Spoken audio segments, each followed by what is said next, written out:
Hi, I'm Gary with Taylor Adhesives, and today we're going to talk to you about moisture testing on a GYPCRETE substrate.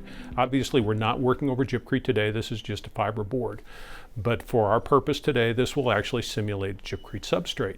When you're testing on a GYPCRETE substrate, the best way to test it is using a pin meter. Now, the pin meter does have to have a gypsum setting. Go to the GYPCRETE manufacturer for their recommended meter. We use a Delmhorst BD2100. It has a gypsum setting, which is the number 3 setting.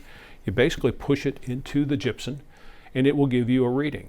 What most manufacturers of GYPCRETE ask for is a moisture content of 5% or below before you cover it with a non-porous material such as LVT or LVP. So always remember, when you're working over a GYPCRETE substrate, a simple test can save you a lot of headaches down the line.